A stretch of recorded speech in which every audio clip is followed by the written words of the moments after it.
Welcome back to the Hearthstone Invitational.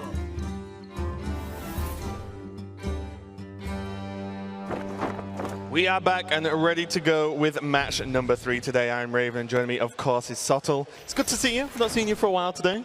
How's it been going? I've been hanging around. We did the intro. I sat back, I chilled, watched some games of Hearthstone, and now here I am. But yeah, we've been having a lot of fun back there. It's an awesome format to be able to watch, of course, with all these great personalities hanging around. But this is where I want to be, at this desk, actually calling some games. Yeah, definitely. How am I get started?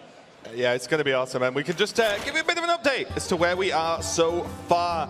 The idea of this tournament is you try and win treasures, and the team with the most treasures takes it the win and moves on. Jungle Giants and Chillblade Crusaders are currently 1 treasure each, taking wins over the below teams there, Grime Street Grifters and big time Buccaneers. And by the time we get a little bit later in the day, we can check out how the tiebreakers are going to work out.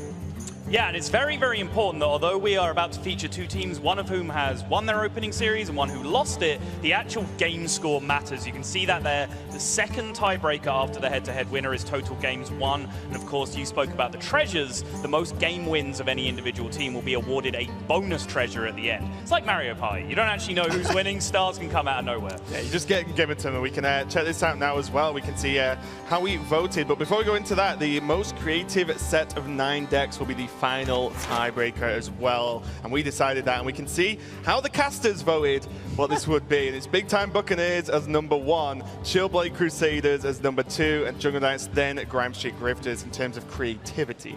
Yeah, no one picked the Grime Street Grifters on the caster prediction board. No one seems to like their decks either. Go figure. Do want to give a shout out. This is the first time I've seen that pun, creativity in decks. Excellent, well played. Yeah, it does. Puns are the best, especially in Hearthstone, and the Big Time Buccaneers are starting to really get in the theme of their team name here. We saw, in the intro video, like, we're the Big Time Buccaneers, yeah! And now they're rocking the eye patches, but is this simply a disadvantage? You are now looking at the screen with only 1 eye. Well, especially when you're playing on a tablet. I don't know if you've ever played on a tablet, Rain, but it's quite hard to actually hit someone in the face with like a Pyroblast on tablet. You kind of have to wind all the way around. If you've messed up your depth perception by only playing with 1 eye as well, I don't know how smart this is. Well, to be fair, they have 3 eyes between them. That's true. So they still make 1.5 whole players, so we'll see how it turns out for them. We can check out the decks that the players are going to be bringing as we have moved on to Standard. We just in the same old wheelhouse for us here for our first cast of the day. So Ant is on the Shaman, Alistraza on the Druid, and Disguised Toast on the Rogue. Yeah, so all the PTSD warnings are done away with. You're not going to be seeing any more Mustafa Battle, Dr. Boom, Totem Golem. We're going to be back to good old vanilla. Back to Jade Druid. Good old vanilla Standard. And actually, no, Raven, there are 0 Jade Druids in this series. We are dealing with a big Druid. It's almost on like both sides. We can check out Ant's deck list here. He is going to be on the Shaman, and it is going to be the Evolve Shaman that we've come to know quite well, although there are a few cards that are kicking around here that are not super standard.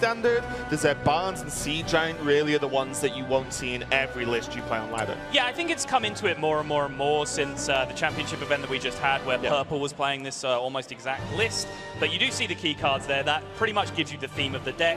Cards that allow you to flood the board with minions and then evolve those for massive value, or bloodlust them to end your opponent's life. Yeah, and his opponent for this one, directly comparison in terms of decks, is going to be RDU. We can have a look at his list in a minute. These guys are looking pretty good. And as you quite rightly said, no Jade Druids. This is a big, big Druid. Easy. Just look at the size of that Druid. No one has brought a medium Druid to this tournament. It is big all the way. Starting all the way down there, what's that? The 7th or 8th card down the list already costs 6 mana. It's going to be ramp, ramp, ramp, and then just try and slam huge threats every single turn. Yeah, and as we mentioned, this is back to Standard for the moment in this tournament. We did see the first 2 matches played in Wild, but the Druid, this has been gaining more and more sort of ramp, should I say. They're really ramping up as a strong deck, with a lot of top players hitting very, very high legend and having success in tournaments. Let's get into the first game. Pretty straightforward mulligan for the Chillblade Crusaders. Probably not a lot of discussion going on there. None of those cards said the word gain on them, so they threw them away. Let's get some sick gains. Yeah. Okay, well, on the other side there, Big Time Buccaneers. Just got to think about a couple of things. They know, or they're probably confident they're against a slow deck. Aggro Druid has been pretty good, but With the Aya, it's a pretty good value for Jade, especially when you've got the Jade Claws, but there are just a lot of cards early on that can help. The special power totems mainly, you know, the Mana Tide, the Flame Tongues, for example. They're pretty huge, and Barnes, I mean, that's not bad to drop just on turn 4 here. Primal Fin Totem, the big one though, that is very irritating for Druid to deal with. It trades 1-for-1 with Wrath, having already spawned a 1-1 and then passes the initiative back to you, so you just get to snowball off that 1-1 Murloc that you pick up. Sometimes it feels like Druid ramps quick enough to just Ultimate Infestation that Primal Fin. On curve. What? What kind of games have you been playing, Raven? Too many against Druid. Okay. Now the choice between the Jade Claws and the Primal Fin, but as you said, Primal Fin's needs a very, very direct answer, and often it's just not there. They can't even coin out the swipe. But now with Wild Growth into swipe and saving the coin, they do have an answer, and also with Maya Keeper, as I told you, Saul, these decks can ramp pretty quick. Look at the curve though. Maya Keeper next turn pushes them to 6 on their following turn, then that Maya Keeper afterwards pushes them to 8 on their following turn. They already have Lich King, a coin, and an Ultimate Infestation to follow that. Something that's already great, about this tournament is you can almost cast the game by looking at the player cams. Like, both Radu, Na'Vi, and Dog were all just giggling to themselves as they're like, yeah, I think we get to 10 mana pretty quick, team. Let's do this. And we even see them forsaking the swipe on curve just to go harder and harder on the ramp, as you mentioned. Yeah, of course. I mean, with the context of the hand that you have, you're just jamming these Maya Keepers as quickly as you can, ramping up to now Ultimate Infestation and Deathwing Dragonlord alongside that Lich King. You've got plenty of time to swipe away this board. The worst thing that's going to happen to you is Thrall Deathseer, and that's not even available yet. So you've got some time to chill if you're Chillblade Crusaders. Yeah. Devolve doesn't get much done versus this deck, unfortunately for Ant and the Big Time Buccaneers. That's a great band name, actually. Seems like a lot of deliberation this turn from Big Time Buccaneers. I wonder what they're talking about right now. So you play something, we play Thrall next turn. We make a bunch of 3-drops and a 4-drop. If he plays like a Jade Behemoth, we'd still have Thing from Below as well. How do we, what's best against Spreading Plague next turn? Probably like Thing from Below. Okay. But then we're not killing it? I'm fine with just playing Thing from Below. You guys okay? Okay. It's teamwork dynamic there. Stan saying, you know, I want everyone to sign off before I make a play, not really pushing too strong. But seem to have a quick answer there with Alistraza, just saying, yeah, it seems good. Just drop a 5-5 onto the board and start. They know they're being ramped hard into something, right? Because that's what Big Druid does. So, like, you know what? Just drop a 5-5, right? That helps them either put forward a problem for the Chillblade Crusaders. Well, Ali quite rightly identified a threat that, you know, we're not necessarily thinking about because we're looking at the hand. Ali, straight away, almost first thing we heard there was, which of our plays is best against Spreading Plague? Because that would be the huge problem. Yeah, they've got this Primal Fin totem out of control, but now if Spreading Plague comes down, they can at least kill one of the 1/5s and then evolve their board into, as Ant said, a bunch of 3-drops. First little bit of deliberation from Chillblade as well, though it looks like they've reached a bit of a deviation here. They're going to throw out the swipe, and now I kind of like this because it means they can just coin out Lich King next turn anyway, then resume the ramp into a 10-drop. So their curve looks like coin Lich King into Maya Keeper into a 10-drop near Ultimate Infestation. Also as well, no matter how hard and how good your ramp is, if you just give Shaman a Bloodlust turn, well, yeah, okay, you drop Lich King. Well, then they just Bloodlust, kill it with 2 minions and hit you for, you know, maybe 12 or something. So you really need to just hit a point where you just push them back. Big Time Bucks have a lot of nothing to go wide on the board at the moment. I don't know if this is something they consider in terms of just dropping the Doppelgangster to set up for the Thrall Deathseer. Let's find out.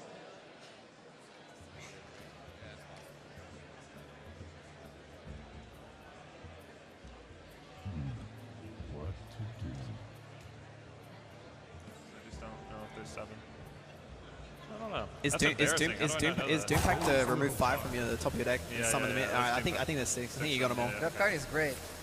In this deck, yeah, it's pretty I nuts. still think they don't know that we're Big Druid. Yeah, they should probably know.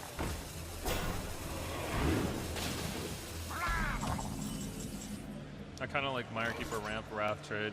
Next turn we have Coin UI. Coin UI. Okay. Is it? Let's just think about it a bit more. No, I think that's best. What do they want to do next turn? Doppel Evolve, that's their best play, Doppel always. then we can UI whatever they have. Yeah, and drop alright, Plague. I guess we have to don't clear know. the thing then. Yeah. I So- mean, so you like Lich King? Lich King stays alive, but I think ramping now is probably our most ideal. Yeah, I agree. All right, yeah, so he just wants to go Wrath, Mire Keeper, trade. But if they double evolve, what do we do? We have the Mire Keeper still. That was weird. That was Yeah. probably the Spectator. Yeah. I mean, we also have UI, right? So it's like 2 6-drops against a 5/5 generally, and a 1-drop and a 2-drop. I don't know. I think it's our best line, but I agree. I think that ramping for the UI Yeah. is really good. And Okay, then let's do we it. try and find like play, try and find primordial Drake. Yeah, like, yeah, exactly. It's just getting the Plague and stuff. Just more time. so yeah. I really like what RDU was saying there. I think he should have stuck up for himself a little bit more. Dog and Naviu were saying, hey, what's the worst thing that can happen? Doppel evolve, right? And I think RDU's point that he didn't really quite get out there is, well, if they're going to doppel evolve, don't we just want an 8/8 on the board that they can't kill if they do that? That then just deals with one of their minions, draws us 2 Lich King cards? Or often deals with 2 of the minions, Exactly. to be honest, yeah. Right. I think that's a really good point, and I think it maybe could have fought his point a little bit harder there, but he did seem fine in the end, and lots of jovial chuckles going on now. But That's what comes into it in the team format, though, right? You know, if you've got an idea but the other 2 just agree, it's very difficult to say, no, I'm going to do mine, because the whole point is it's a team game. I do like the fact that Navi was like, no, let's slow down, right? Don't just jump at a turn. We've got time. Let's slow down and think about it there. So he's playing the role of just keeping everyone calm. We know Radu is normally a relatively fast player. Dog seems to be in tune with him there. But now big time Buccaneers are just going wide on the board. That Barnes dropping down to get the Doppelgangster means that suddenly the double evolve turn looks that little bit scarier. I'd be really curious to check in again with Chillblade Crusaders here and see how they follow this line through from the previous turn. Lich King Wrath. Do we even die to Bloodlust? No, we don't. I'm It's pretty 15, sure we don't. 19, 21. No, we don't. Even We without get the 5 armor. We get 5 yeah, armor. even without the 5 armor, we still don't die. Pew. We have double innervates, so just wait. This ton's good. Yeah, the armor game. Drake is Oh, sick. this is Drake is great. Swipe Okay. is great. Yeah. Nice. Kun is really good. Yeah. Kun's insane. We just pay for the body, right? I loved it. They drew cards and they're like, oh, this card's good. Oh, this card's good. It's almost like they filled the deck with good cards. Yeah, and then Kun came out and it was, oh, this card allows us to just play those other cards for free. Nice. Great. So here comes the Thrall Death Seer, which is effectively the double evolve. See how it plays out. There's the Doppelganger down, so that is going to be the biggest minion on the board, even though now it is in 1/1. Ooh. Yeah, ooh, indeed. That's a pretty decent evolve. There's the skeleton on the end that's kind of bad, but the Stormwatcher, the Wasp, and Shaku, there's a lot of value in those 3 minions. A hell of a lot of value, actually. That giant wasp looks pretty appealing against Big Druid as well, but little do they know it's about to get hard-bodied by this Primordial Drake. Yeah, it seems pretty good, right? They can even follow up with the trade and the hero power, or or Wrath into the Stormwatcher just to stop it, getting any potential value going forward.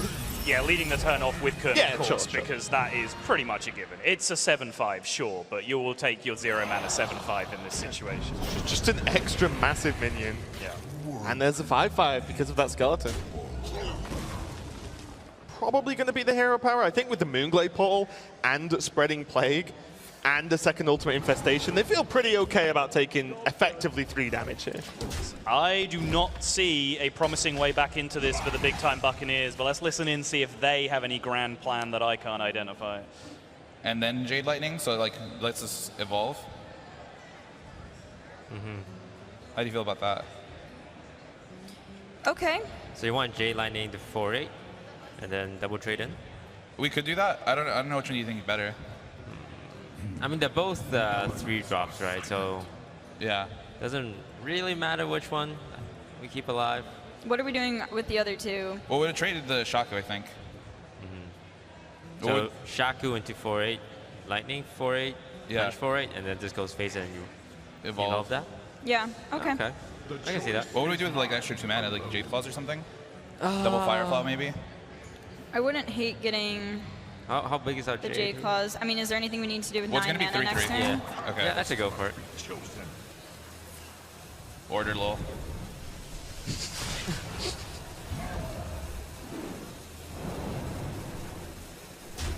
Should we get the J Claw? Yeah. Ooh, smack him with. That's actually pretty funny there from Ant. He actually said the turn in the correct order, then did it in the wrong order, with not trading in Shaku first to see what the spell happened there. There's Corcoran Elite from the Evolve, so not bad. Or from the Transmute Spirit, should I say. Not bad to just get an extra bit of damage there and provide a bit of a scary minion. So now it's all on Chillblade Crusaders. See if they can hold off this push, because they have to be feeling that this is the final push from Big Time Bucks. Yeah, they're definitely in a relatively cool position here. Lich King and Wrath can still take full control of the board, put a massive taunt in the way, stop the J-Claws connecting, because I said I didn't really see a win condition. That Corcoran did kind of give them one. Yeah, there was just like extra something damage there, right? Gave them a glimmer, but this deck is very, very defensively capable, perhaps even more so than Jade Druid is, of being able to like stop decks getting over the line against it. Yeah, it's because it has so little early game except for ramp. It needs to be able to either recover the damage it took early on, or just fight early on. And second Doppelgangster here, not really going to do it for Big Time Bucks. They're really just feeling the no evolve draw at this moment in time. They've had that Doppelgangster, the first one in hand, for most of the game. And now they've got the second one, and there's not a lot they can do about it.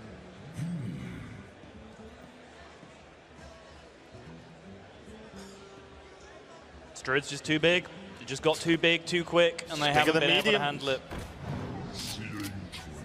This Transmute Spirit's going to have to be huge here.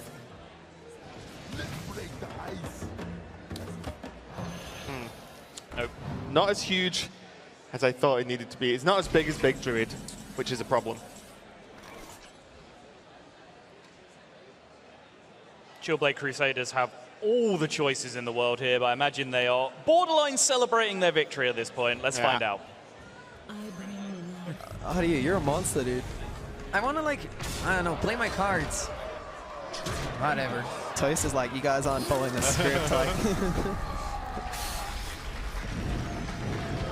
And that is going to be the game there. Chillblade Crusaders take it. Dog with the look over to the other team and the throat cut is like, you guys are out. Game number 1. I like it. I like to see this. We didn't quite catch it, but it seemed like RDU might have been thinking along the same lines as me, where there was a bit of torturing of the opponent possible there, but it seems like he was convinced to just slam the Alexstrasza, win the game on the spot. It's one of the big buffs of having that card in the deck. You just can end the game on the spot, because you generally have 15 power in play a lot of the time. Yeah, the minions are pretty big, but the Big Time Bucks haven't been doing it so well so far in this tournament. But let's check out, see if they can do a little bit better in a card game with Throwdown. The rope. Welcome, Big Time Buccaneers, to another kind of challenge we want to introduce to you for this BlizzCon Hearthstone Invitational. Guess the card. We're challenging your knowledge and your ability to describe the card that the person in the hot seat is going to put to their forehead. But you can't use any text or numbers on it. And the purpose of the challenge is to see how the team chemistry and synergy is going. Righteous Protector, but neutral. Without the... Oh, Argent Squire. Yeah. Very nice, solid start. Nice. Used on a dog. Strong. Bestial Wrath. Yes. Ravenhold Assassin. Yeah. Igneous Elemental. Thrallmar Farseer. That is flawless. Oh. Flip it around. Yeah. It's a hard challenge enough. Mage. DK. Frost Lich Jaina. Easy. The boss of that card. The Lich King. Yeah. Dead Man's Hand? Ancestral Spirit, but for Paladin. Oh, God. You know the card? Or were you not describing Just keep describing it. Redemption, but Death Rattle. Yeah, Sorry, I'm just not gonna know it. Staple of Miracle Rogue. Gadgets and Auctioneer. Crushed it. Someone dies, you put them in a... Grave Shambler. Also like Ancestral Spirit. Corpse Raider. Yeah. Yeah. No. When you lift something, you... Corpse Razor. There you go. And last card.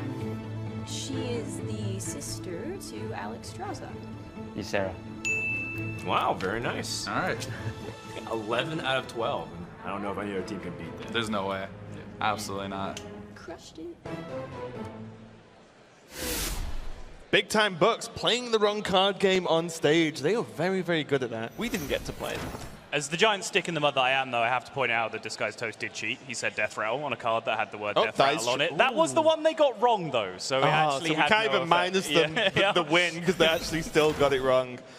But the Bucks there not doing too well, and it's probably typical because they were my pick as a prediction. Next game, though, it's going to be Alex Stras's deck for Big Time Buccaneers. We can take a look what she has brought to the table. It is her Druid, and it is very large. Some might even say big.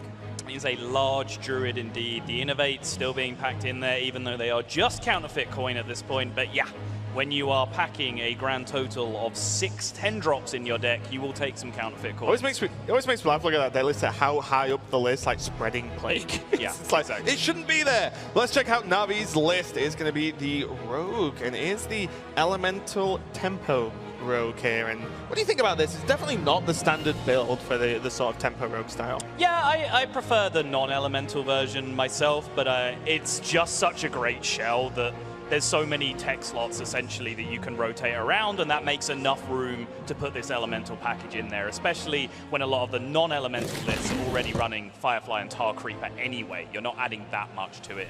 And we saw a Tolvair in the deck as well, which means that could actually be a real problem if they can get it off on curve versus Druid, because they don't really have good ways to interact with that card. The Divine Shield's frustrating, and the health outside of, yes, Ultimate Infestation or whatever, can be kind of awkward.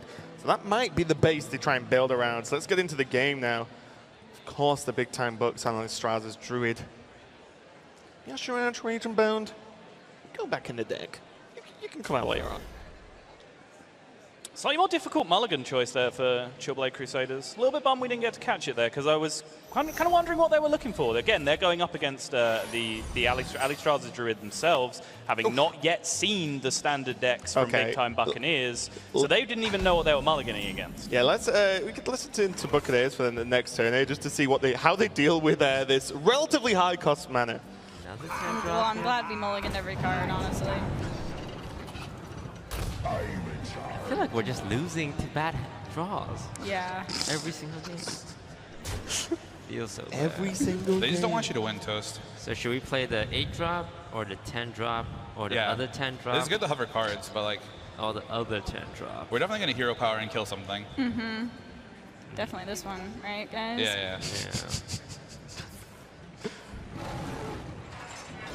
So, match 3. All right. Oh, this is hilarious. Yeah. You don't keep Nourish too, like. Needed to go for Wild Growth and Mire Keeper. If we had coin, it'd be more reasonable. Yeah, but I don't think without coin. With coin, you'd keep it, but without coin, no.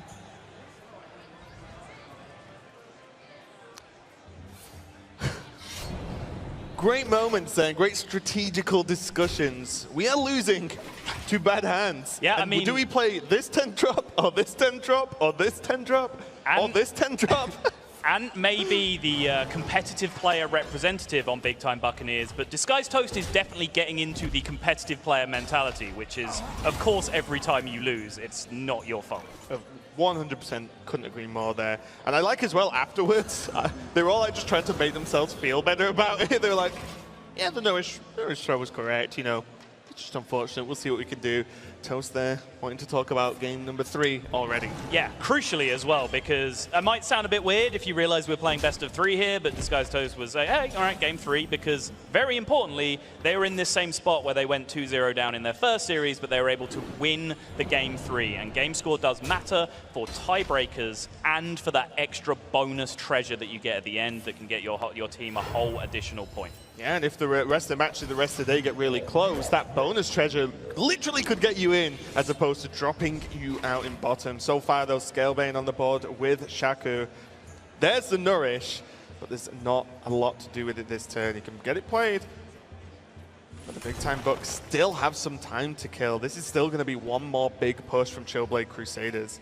Yeah, crucially, it does get them to 8, though. So now their cards actually come into play, and if they don't walk into Vilespine over the next couple of turns, then they'll actually be in good shape. So now Chillblade Crusaders have seen Big Time Bucks hand ramp up. Let's see what they're thinking over these coming turns. Like he's going to have another big guy. I say we don't hit it, personally. I don't know. What do you guys think?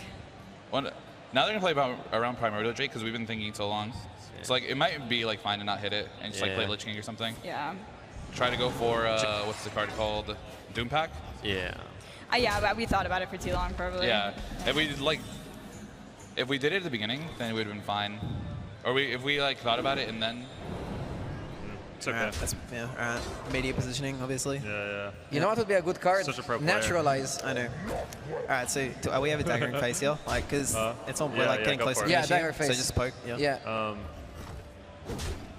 Man, what if they just jam out the good old double cold light? All right, that's good. Double naturalize. That'd be pretty sick. That'd be bad for us. Yeah, no, that'd be sick. Be cool. Yeah. We're taking a million here. They just need a 1-drop Valspine, right? Yep. Or a Cold Blood. No, it's perfect Valspine for them. The funny thing is, even if we Backstep aside is right. 8, 16, 17, because we poked last turn. What? Oh, yeah. Backstep. Yeah. SI, yeah. Backstep SI. It's lethal. Yeah. Okay, well, the game has gone so badly for big time in terms of the opening. The Chillblade Crusaders believe this is Mill Druid. They're like, well, what if they play Cold Lights and Naturalize now? We lose. This is going to be a hell of a lot of damage. And crucially, Navi's decision, which he kind of pushed out on his own without Dog's agreement to dagger face on the previous turn, set him up for an exact lethal there on the follow-up. Very, very nicely done. Quick 2-0 for Chillblade Crusaders. Yeah, and it's also 2-0 for them so far today, so that's 2 treasures already. But what they really want as well is to win game number 3, which means they get as many game wins as possible, and also deny potential game wins from the other teams. And just look at the cute faces. They're just happy little Hearthstone players.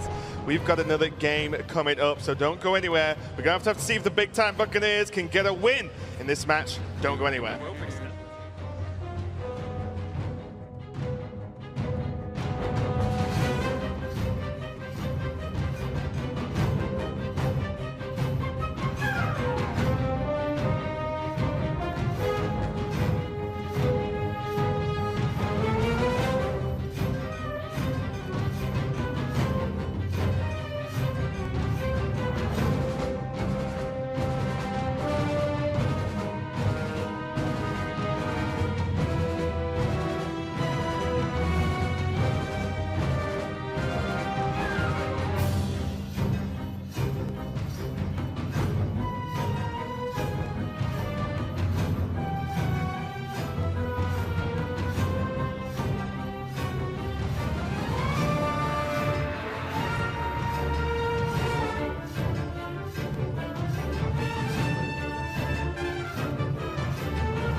Chillblade Crusaders doing extremely well so far in the Hearthstone Invitational here at BlizzCon.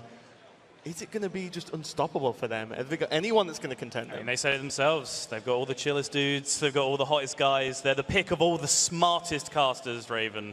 And so far, they're living up to it. Yeah, so swiftly moving on from caster predictions for this tournament, because I picked the big-time Buccaneers. Chillblade Crusaders are doing extremely well in this, but did they do extremely well in the card game? Let's find out.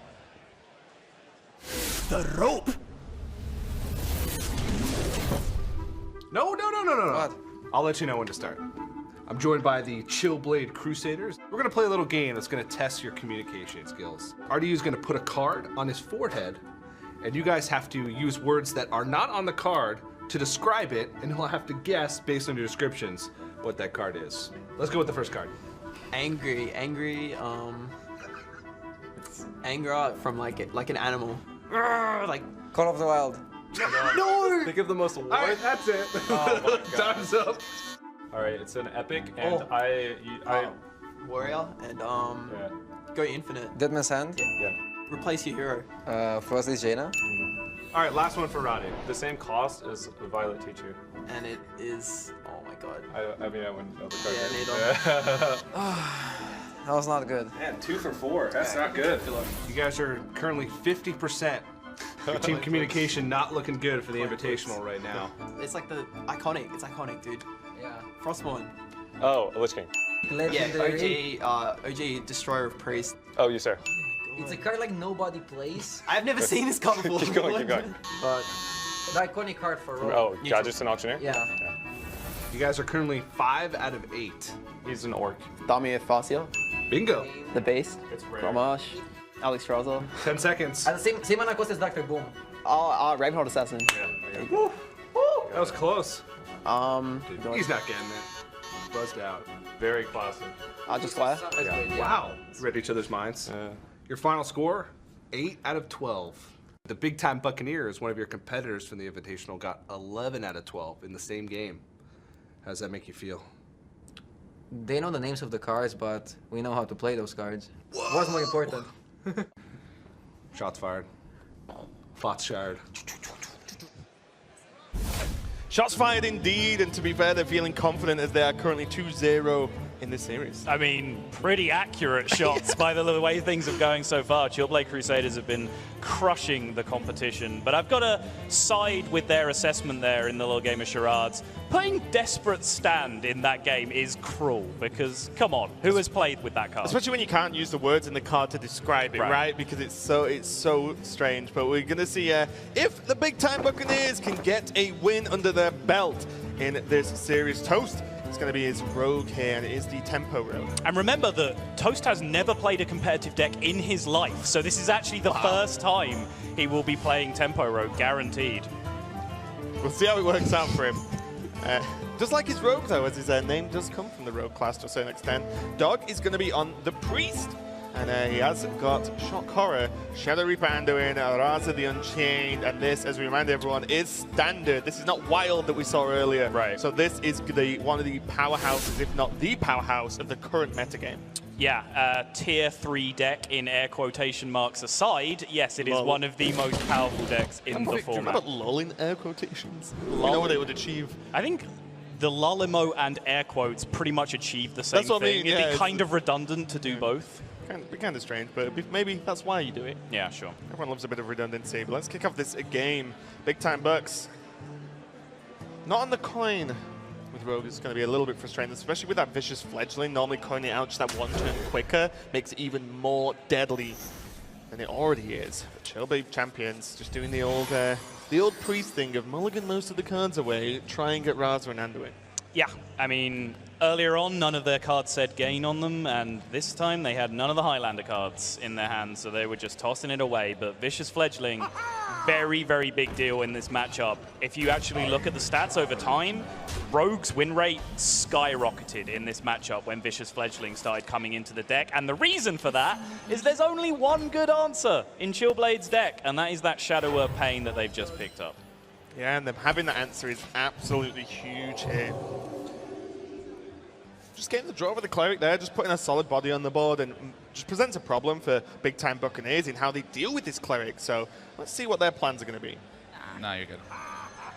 Let's dance. Herald Volage, Karen Bloodhoof. Can't use in the patches. Sorry, Patches. Sorry, patches. You served us well. Labam. Bam, bam, bam, turkey and ham. That's a thing? I just made it up. I really like the... Ooh, that's fine. I really like the flip. HSI. But it's quite useless with out of the cleric. Yeah. Dude, I just made eye contact with Ant and like, yo, I think there's something there. Just pain. Watch, you're dead to me. Oh god. Yeah, stagger. Do we smack?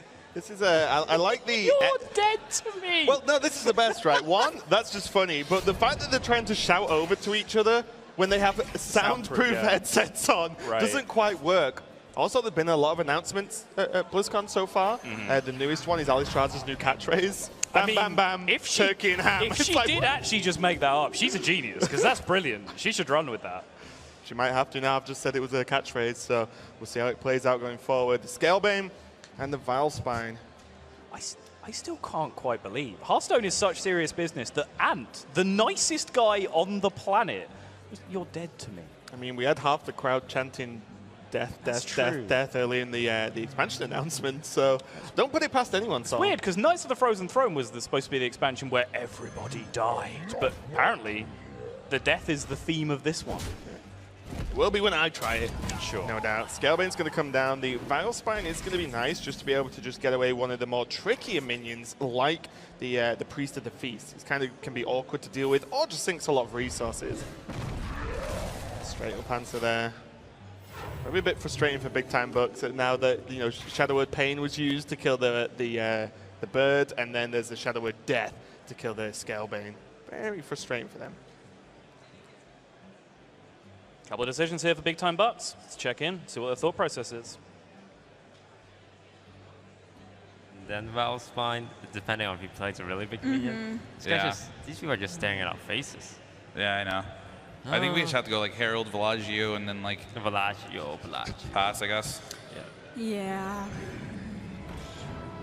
5-5 coming at you. Well, they just use Death on the 5/5 too, so like they have to have an answer. It's really just if they have Anduin.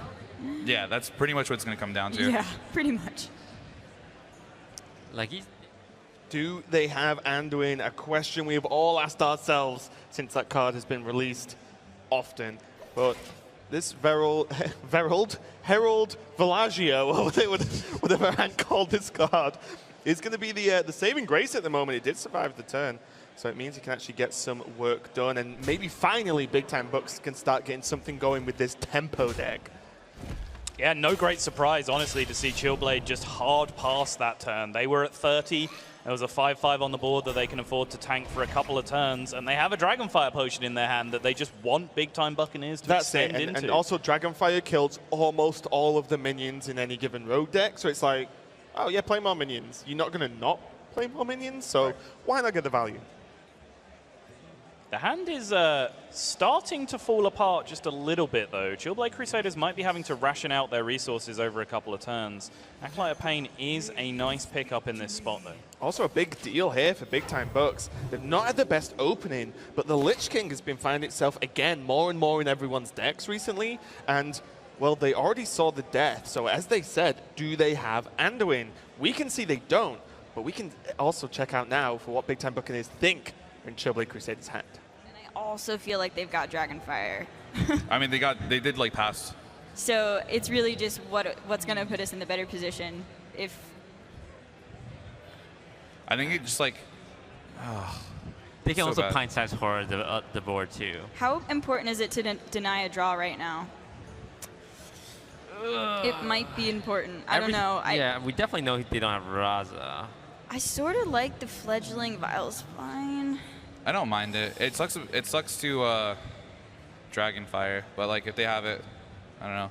It's either that or like we just jam Lich King. Yeah, right, because they Dragonfire and then we drop Lich King and then they end it win. So it's kind of. I think whichever one you want to go with, I think is fine. Yeah. I'm cool with either. YOLO. Okay. I think the denying the draw might be relevant. Do we punch? Probably not. I think we do. Yeah, I think we do. Because like working in a deck is a lot easier. Oh, they seem not phased at all. Yeah. I wonder if we would have shot Circle doesn't fall clear, right? No. So Nah, just Dragonfire. Orc Circle is still like nice to have though. So yeah. It's good we drew that. It's a good card. Yeah. It's bad with Priest of the Feast. Yeah. Be careful. There's definitely a lot of anti-synergy there. We definitely punch. Definitely. Come on, Good something amazing. card. Something amazing. That's reach. It's actually not that bad. I'll take it. Like we can go Leroy, Shadow Step Leroy. Yeah. Just holy fire it. Yeah, set it up. Do we also silence it? I think so. I don't think so. You just want to give them another card? I mean, that's true, but... I mean, what else are we silencing? Only Bone Mare target? Yeah, maybe. If they're playing this list, they're not playing Can. So... Yeah. I would silence it. they're telling us to play Raza. No, I mean, not Raza. You want to silence it? I just don't know. That's the only I think we question. silence it. Yeah, I think it's worth Okay, it. I'm Maybe if we want to save silence for Priest, though, of Priest of the Feast, like, Nah. we're going pretty low. I don't know. We don't run Auctioneer or anything. We're not low. All right. Silence it? Yeah, I would silence it. Okay. That'd be amazing. Ooh. Oh my god, what is this? Smite. Silence. Silence, okay. Dude, I'll take Oh, that. we can Shadow Step this. Oh my god, we can. Pog Jam. Okay. And we know he definitely does not have Andor. Yeah, exactly. Sweet. Oh. Shit. How do you feel about that? I feel good about that. We're just doing it, right? I mean, they couldn't deal with it. Yeah. If they couldn't, they have to like top deck. Maybe they're trying to get super greedy. It's like, do you think we value cards, or do you just want to smack him in the face?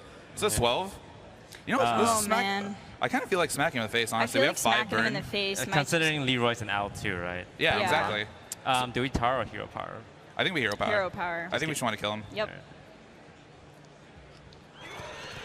Wow, a lot went on in those few turns. It looks like it's working out pretty well for big-time Buccaneers. But also, I'm quite enjoying the additional metagame of like staring out and like waving over to their opponents because they're playing so close together. Just look at them all staring at each other. I want to rewind a few turns, though, because I think Ali Straza actually had a very, very good point that got lost in the shuffle. The turn when they were debating whether or not to play Lich King, and it walked straight into Shadow Reaper Anduin, Ali said, well, if they have Shadow Reaper Anduin, then no matter when we play Lich King, we're going to get punished. So we might as well ignore it and play it now. Yeah. And I think that was absolutely right. But their line has got them into a very, very nice position because Chillblade Crusaders tried to do something very, very cute against their Lich King.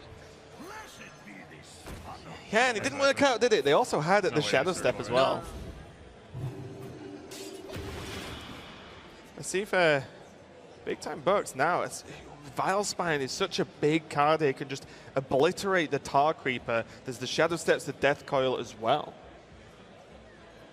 That's a lot of damage. So, how much damage is it? It's a large number, yeah. They're just basically picking their way. They want to activate this Vile Spine Slayer. Is this going to be the story of the tournament here? Big-time Buccaneers that were 2-1, sorry, 1-2, should I say. Only got 1 win in the last match. They're going to get another win in this one, so they keep plucking away.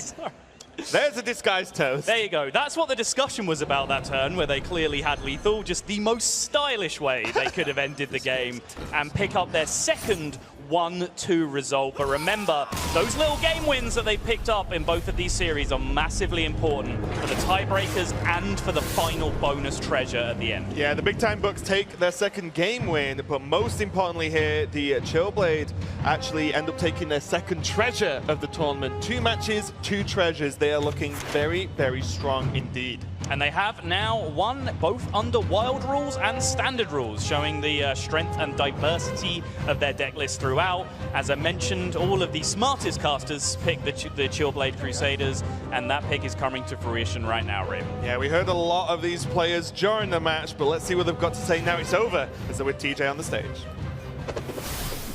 Thanks very much, guys. That's right. I'm joined by the Chillblade Crusaders after their loss, but their win. How does it feel, man? It's like I didn't need to win. It was awesome. It's great. Yay! Woo! All right, Naviud, you guys said in your interview that you're the most handsome team. Why? I mean, I think our looks just speak for themselves. Like, picture's worth 1,000 words, so don't really need to say anything there. Oh, okay. Fair enough. And RDU, you guys now, I'll ask you a serious question. You guys now have won your 2 matches, okay? So you're in a pretty good spot going into the last round, the Excavated Treasures round. But it's kind of a unique one. And you guys are all competitive players. Are you nervous about going into that last match later? I think being competitive players actually helped us with the deck building. I'm very confident for that. We weren't confident for Wild, but after Wild, I think we're gonna have like very good matchups. So we're gonna be good in Excavated Treasures. We have some very good things prepared. Awesome, glad to hear it. All right, congratulations, guys, and good luck in your match later on. Let's go ahead and send it back over to the desk.